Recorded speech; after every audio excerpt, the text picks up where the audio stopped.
તો નમસ્કાર ગુજરાત, સ્વાગત છે ફરી એકવાર આપનું આજના તાજા નવા હવામાન સમાચારની અંદર. મિત્રો, આજના હવામાન સમાચારમાં અપડેટ આપવાની છે. તો ગુજરાત રાજ્ય ઉપરથી હવે ચોમાસાની વિદાય થઈ ગઈ છે. તો હવે પછી ગુજરાત રાજ્યનું હવામાન કેવું જોવા મળશે, કેવી સિસ્ટમો બની રહેશે અને ખાસ દિવાળી ઉપર મિત્રો જે ભારે વરસાદની આગાહીઓ આપી દેવામાં આવી છે અને એક નવા વાવાઝોડાને લઈને પણ એક નવી અપડેટ આપી દેવામાં આવી છે. તો બધી જ માહિતી તમને જણાવવાની છે. સાથે જ શિયાળાની પણ શરૂઆત થવાની છે. તો હવે શિયાળો કેવો રહેવાનો છે, ગુજરાત રાજ્ય પર આજે કોઈ વરસાદની સિસ્ટમ બનેલી છે કે નહીં અને કયા કયા ભાગોમાં હજુ પણ વરસાદની આગાહીઓ રહેલી છે, બધી જ માહિતી એક પછી એક આજના આ મહત્વના અને કામના વિડીયોની અંદર મિત્રો આપણે ચર્ચાઓ કરવાની છે. તો વિડીયોને જે છે મિત્રો અંત સુધી જોતા રહેજો, કારણ કે આ વિડીયોની અંદર મિત્રો ખૂબ જ કામની અને મહત્વની અપડેટો તમને આપવાની છે. જેમાં સૌથી પહેલાં તો મિત્રો આજે આપણી પાસે ઘણી બધી નવી અપડેટો સામે આવી છે. જેમ કે અંબાલાલ પટેલ દ્વારા પણ ઘણી બધી નવી આગાહીઓ આપી દેવામાં આવી છે. દિવાળી પણ બગડશે, એટલે કે જે મિત્રો નવરાત્રી ઉપર આગાહી કરવામાં આવી હતી અને ત્યાર પછી જે નવરાત્રી ઉપર ભારેથી અતિભારે વરસાદો રહ્યા હતા, તો હવે મિત્રો મલાલ પટેલ દ્વારા જે છે તે આગાહી કરી દેવામાં આવી છે દિવાળીને લઈને. તો દિવાળી ઉપર પણ કંઈક મોટી નવાજૂની થવાના એંધાણ દેખાઈ રહ્યા છે. તો એના વિશે પણ મિત્રો વિસ્તારથી વાત કરવાની છે. અને બીજા નંબર ઉપર તમને જણાવી દઈએ તો હવે મિશ્ર ઋતુની શરૂઆત થઈ જવાની છે આજથી, એટલે કે ઋતુ પરિવર્તન થઈ જવાનું છે. હવે આપણું ગુજરાત રાજ્ય જે છે તે મિત્રો હવે ચોમાસા ઋતુમાંથી તમને જણાવી દઈએ તો હવે શિયાળા તરફ આગળ વધી રહ્યું છે. તો આની વચ્ચે એક મિશ્ર ઋતુ પરિવર્તન થવાનું છે, જેને કારણે ગુજરાત રાજ્યનું વાતાવરણ આગામી 5 દિવસ જે છે તે વાતાવરણમાં એક અદ્ભુત નજારો જોવા મળવાનો છે. કહી શકો કે એક ઋતુ પરિવર્તન થતું હોય છે ત્યારે મિશ્ર ઋતુનો અનુભવ થતો હોય છે. તો મિત્રો શું થવાનું છે બધી માહિતી તમને આ વિડીયોની અંદર મળી જવાની છે. તો તમારે કંઈ કરવાની જરૂર નથી, આ વિડીયો અંત સુધી જોવાનું છે. આ વિડીયોની અંદર મિત્રો તમને માત્ર વરસાદની માહિતી નથી આપવાની, ખાસ તો સિસ્ટમ વિશે પણ સમજવા મળશે. ત્યાર પછી શિયાળા વિશે પણ પૂરેપૂરી માહિતી મારે તમને આપવાની છે. સાથે આજનું વાતાવરણ કેવું રહેશે, બધી માહિતી મિત્રો એક પછી એક જે છે તે આપણે મેળવવાની છે આ વિડીયોની અંદર, કારણ કે ઘણી બધી માહિતીઓ એકસાથે સામે આવી રહી છે, જે જોતા એવું લાગી રહ્યું છે કે ગુજરાત રાજ્યના વાતાવરણમાં હવે અચાનક જે છે તે કંઈક મોટી ઉલટફેર થવા જઈ રહી છે. કારણ કે એક બાજુ ચોમાસાની વિદાય તરફ આગળ વધી રહ્યું છે, તો બીજી બાજુ શિયાળો પણ ગુજરાત રાજ્યો પર આગળ વધી રહ્યું છે. ત્યારે કયા કયા મુદ્દાઓ મિત્રો આજે આપણે આ વિડીયોમાં કવર કરવાના છે તેના વિશે હું તમને સૌથી પહેલાં અપડેટ આપું અને ત્યાર પછી આપણે માહિતી મેળવીશું કે અહીં એક પછી એક બધા મુદ્દા વિશે કવર કરીશું. સૌથી પહેલાં તો મિત્રો આજના વિડીયોની અંદર આપણે ટોટલ જે છે તે 4 મુદ્દાઓ વિશે વાત કરવાની છે. કયા કયા 4 મુદ્દા છે જણાવું તો સૌથી પહેલાં હું તમને મિત્રો જે છે તે અત્યારે હાલની હવામાન સિસ્ટમ જણાવવાનું છું. અત્યારે હાલનું હવામાન ગુજરાતનું કેવું જોવા મળશે, અત્યારે 2-3 દિવસ સુધી હવામાનની કેવી સિસ્ટમ બની રહેશે તેના વિશે પ્રોપર વિસ્તારથી માહિતી આપવામાં આવશે. બીજા નંબર ઉપર હું તમને કેટલાક ફોટા અને કેટલાક વિડીયો દેખાડવાનો છું કે જે ગુજરાત રાજ્યના હવામાનને લઈને સામે આવી રહ્યા છે. કેટલાક નકશાઓ સામે આવી રહ્યા છે, ફોટા સામે આવી રહ્યા છે, જેને આધારે આપણને સમજવા મળશે કે વાતાવરણમાં હમણાં કેવી મોટી નવાજૂની થઈ શકે. ત્રીજા નંબર ઉપર આપણે વાત કરવાની છે શિયાળા વિશે અને દિવાળી વિશે, એટલે કે શિયાળો કેવો પકડવાનો છે, કઈ તારીખથી શરૂ થશે, કેવી ઠંડી પડશે અને દિવાળી ઉપર જે વરસાદ અને વાવાઝોડાને લઈને અપડેટ આપવામાં આવી છે તેના વિશે ત્રીજા મુદ્દામાં વાત કરીશું. અને ત્યાર પછી ચોથો મુદ્દો આપણે કવર કરીશું હાલના વરસાદના સમાચાર વિશે, એટલે કે મિત્રો અત્યારે હાલમાં ગુજરાત રાજ્ય ઉપર ભેજ બની રહ્યો છે અને ભેજને કારણે મિત્રો જ્યારે આ ચોમાસું વિદાય તરફ આગળ વધતું હોય છે ત્યારે છેલ્લે મિત્રો જેટલા પણ વાદળો હોય છે, જેટલા પણ ભેજ હોય છે, એને કારણે અચાનક ગુજરાત રાજ્યમાં વરસાદની આગાહીઓ બનતી હોય છે. તો છેલ્લે મિત્રો આ વાદળો જ્યાં પણ ફાટશે ત્યાં અચાનક તૂટી પડવાના છે. તો એ કયા કયા ભાગોમાં વાદળો ફાટવાના છે અને કયા કયા ભાગોમાં એની માઠે અસરો પડવાની છે, તો એના વિશે આપણે ચોથા મુદ્દામાં વાદળોને આધારે વરસાદની માહિતી પણ આપવાના છે. તો ચાલો મિત્રો એક પછી એક હવે આ બધા મુદ્દાઓ કવર કરીએ અને વાત કરીએ ગુજરાત રાજ્યના હવામાન વિશે. તો સૌથી પહેલાં હું તમને હાલની અત્યારની હવામાન માહિતી આપું અને અત્યારે હાલનું ગુજરાતનું હવામાન કેવું છે એ સિસ્ટમોને આધારે સમજાવું. તો અત્યારે મિત્રો જોશો તો તમને અહીંયા ખ્યાલ આવશે કે ગુજરાત રાજ્ય પર અત્યારે હાલ તો કોઈ એવી મોટી કે કોઈ એટલી ભયંકર કે કોઈ મોટી એટલી ભારે વરસાદની સિસ્ટમ હાલ અત્યારે એક્ટિવ નથી. અને ટોટલ મિત્રો આપણે કહી શકીએ કે ગુજરાતની ઉપર અત્યારે જે છે તે અત્યારે હાલ હવે શિયાળુ ઋતુની શરૂઆત થઈ ગઈ તેમ પણ ના કહી શકાય, કારણ કે અત્યારે હાલ મિશ્ર ઋતુનો અનુભવ ગુજરાતના વાતાવરણની અંદર થઈ રહ્યો છે. અત્યારે મિત્રો અહીંયા હાલ આપણું ગુજરાત આવેલું છે. ગુજરાત આસપાસ કોઈ સિસ્ટમ છે તો નથી મિત્રો, કારણ કે ગુજરાત ઉપર અત્યારે હાલ કોઈ મોટી સિસ્ટમ એક્ટિવ નથી. એટલે જ મિત્રો ચોમાસાની વિદાય ગુજરાત રાજ્યમાંથી થઈ ગઈ છે. ગુજરાત રાજ્યના અંદર ચોમાસા 2025ની શરૂઆત જે છે તે 25/6 તારીખે થઈ હતી, એટલે કે જૂન મહિનામાં થઈ હતી અને વિદાય જે છે તે ચોમાસાની 10/2025 એટલે કે ઓક્ટોબર મહિનાની આજે 10 તારીખે જે છે તે કમ્પ્લીટ ચોમાસાની વિદાય થઈ છે. એટલે કે મિત્રો ગુજરાત રાજ્ય ઉપર અત્યારે હાલ કોઈ મોટી સિસ્ટમ નથી, એક અપર એર સર્ક્યુલેશન બનેલું છે. પરંતુ એ નીચે બંગાળની ખાડી બાજુ છે. શક્તિ વાવાઝોડું જે મિત્રો હતું તે પણ અત્યારે હાલ દરિયામાં સમાઈ ગયું છે અને જે એક વેસ્ટર્ન ડિસ્ટર્બન્સ ગુજરાત ઉપરથી પસાર થઈ રહ્યું હતું તેને કારણે પણ 7 તારીખે ભારે વરસાદો પડ્યા પછી હવે એનો પણ કોઈ મોટો ખતરો ગુજરાત ઉપર નથી.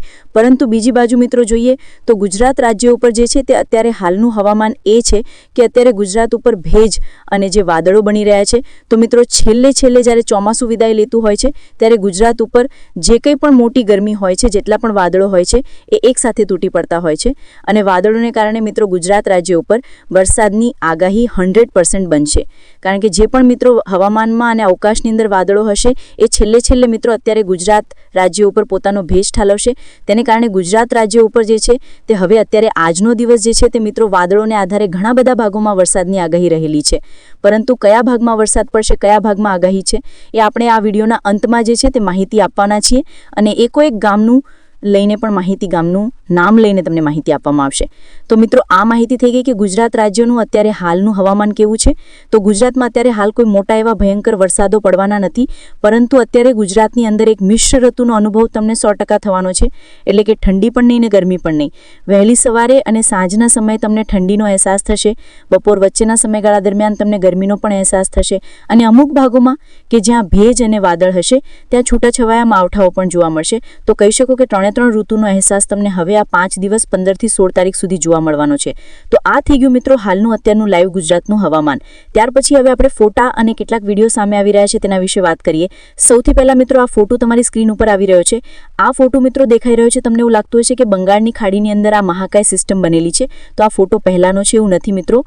આ ફોટો આવનારા 18 તારીખ પછીનો છે. એટલે કે 18 થી 25 તારીખ વચ્ચે વેકેશન દરમિયાન ફરી એક મજબૂત સિસ્ટમ જે છે તે મિત્રો બનતી જોવા મળી રહી છે બંગાળની ખાડીની અંદર. અને તમને ના ખ્યાલ હોય તો મિત્રો જણાવી દઈએ તો ચોમાસાની વિદાય અત્યારે હાલ માત્ર ને માત્ર જે છે તે ગુજરાતમાંથી થઈ છે. બંગાળની ખાડીમાં હજુ પણ 25 તારીખ સુધી ચોમાસું રહેવાનું છે. તો બંગાળની ખાડીમાં મિત્રો અહીંયા તમે જુઓ તો આ મહાકાય સિસ્ટમ એક મોટી બનતી જોવા મળી રહી છે 18 થી 25 તારીખ વચ્ચે, જેની 99% અસર જે છે તે ગુજરાત રાજ્ય સુધી થવાની છે અને એને લઈને આગાહીઓ પણ કરી દેવામાં આવી છે. જોઈ લો મિત્રો અંબાલાલ પટેલ શું કહી રહ્યા છે, વાત કરીએ વિસ્તારથી. અહીંયા જોઈ લો મિત્રો. તો મિત્રો અંબાલાલ પટેલ હવામાન નિષ્ણાંતે આગાહી કરી છે કે નવેમ્બર મહિનામાં ચક્રવાત આવી શકે, એટલે કે વાવાઝોડું આવનારા મહિનામાં આવી શકે દિવાળી પછી. તેમણે કહ્યું છે કે આગામી મહિનાઓમાં ગુજરાત ઉપર વરસાદ, તોફાન અને ઠંડીના ત્રિવિધ પ્રકોપનો સામનો ગુજરાતને કરવો પડશે. એક મોટું ચક્રવાત ગુજરાતને અસર કરી શકે. નવેમ્બર મહિનામાં અરબી સમુદ્રમાં બીજું ચક્રવાત પણ સક્રિય થઈ શકે. એટલે કે એક સાથે 2 વાવાઝોડા પણ આવી શકે નવેમ્બર મહિનામાં. ત્રાટકવાનું વાવાઝોડું શક્તિ કરતાં પણ વધુ શક્તિશાળી હશે તેવી પણ આગાહી મલાલે આપી છે. એટલે કે મિત્રો છેલ્લા 5 દિવસમાં જે શક્તિ વાવાઝોડું બન્યું હતું સાગરમાં, તેનાથી પણ ખતરનાક વાવાઝોડું બની શકે આવનારા મહિનાની અંદર. તેની સાથે મિત્રો બીજી એક આગાહી આપવામાં આવી છે કે દિવાળી સમયગાળા દરમિયાન 18 થી 25 તારીખ વચ્ચે બંગાળની ખાડીમાં સિસ્ટમ એક્ટિવેટ થશે, જેને કારણે ફરી એકવાર વેકેશન દરમિયાન મિત્રો ગુજરાત રાજ્યની અંદર એક તમે કહી શકો કે ફરી એકવાર સિસ્ટમ જે બનશે તેને કારણે ગુજરાત રાજ્ય ઉપર એક નવી સિસ્ટમ સક્રિય થવાને કારણે ભારેથી અતિ ભારે વરસાદ પણ પડી શકે 18 થી લઈને 25 તારીખ. તો મિત્રો જણાવીએ 20 તારીખે દિવાળી છે, 22 તારીખે નવ વર્ષ છે, 23 તારીખે ભાઈબીજ છે અને ત્યાર પછી 24, 25 અને 26 તારીખે લાભ પાંચમ છે. તો આ તહેવારો દરમિયાન જ વરસાદ અહીંયા આગાહી આપવામાં આવી છે.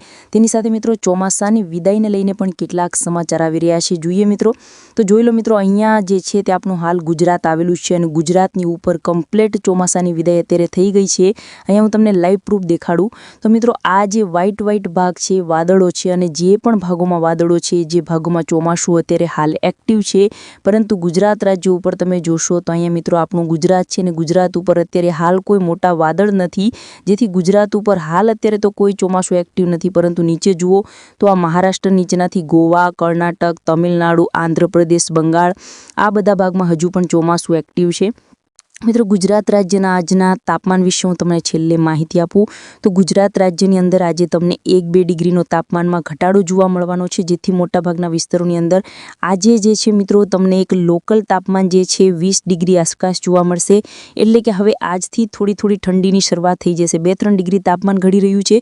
સૌરાષ્ટ્રનું સરેરાશ તાપમાન 22 અંશ રહેવાના એંધાણે, એટલે કે તમને સૌરાષ્ટ્રમાં જે કડકડતી ઠંડીનો અહેસાસ થશે. કચ્છની અંદર પણ સરેરાશ તાપમાન 20 અંશ રહેવાના અનુમાન, જેથી કચ્છની અંદર તમને એક વધારે પડતી ઠંડીનો અહેસાસ થશે. ઉત્તર ગુજરાતમાં 22 થી 23 ડિગ્રી તાપમાન રહેવાના એંધાણ છે. મધ્ય ગુજરાતની અંદર 23 ડિગ્રી સરેરાશ તાપમાન અને દક્ષિણ ગુજરાતમાં પણ 23 ડિગ્રીનું તાપમાન રહેવાના એંધાણ. તો જોવા જઈએ તો મિત્રો 2-3 ડિગ્રી તાપમાન ઘટ્યું છે. જેથી તમને એક સારો એવો રાઉન્ડ તમને જોવા મળી શકે ઠંડીનો. એટલે કે ધીમે ધીમે હવે મિત્રો રાત્રિના સમયગાળા દરમિયાન તમને ઠંડી વધારે પડવાની શરૂઆત થઈ જવાની છે. તો મિત્રો આ તો મેં તમને કમ્પ્લીટ માહિતી જણાવી હવામાનને લઈને કે ક્યાં ક્યાં કેવી સિસ્ટમ જોવા મળશે અને ગુજરાત રાજ્યનું હાલનું હવામાન કેવું છે. તો મિત્રો માહિતી પસંદ આવી હોય તો સૌથી પહેલાં તો વિડીયોને લાઇક કરજો અને આ ચેનલને સબસ્ક્રાઈબ કરીને રાખજો. અને જી હા મિત્રો, ચોમાસાની વિદાય થઈ ગઈ છે, પરંતુ આપણે આ ચેનલ ઉપર હજુ પણ ડેઇલી હવામાન સમાચાર આવતા રહેશે, કારણ કે ઋતુ પરિવર્તન થશે અને મિત્રો જે પણ ઋતુ ચાલી રહી છે તેના હવામાન સમાચાર તમને આ ચેનલ ઉપર જાણવા મળશે. તો દરરોજ એક વખત ચેનલ ખોલીને વિડીયો જોઈ લેવો. બાકી મિત્રો આજ માટે આટલું જ રાખીએ છીએ. ફરી આવતીકાલે મળીશું. ત્યાં સુધી રજા આપશો. ધન્યવાદ. જય માતાજી.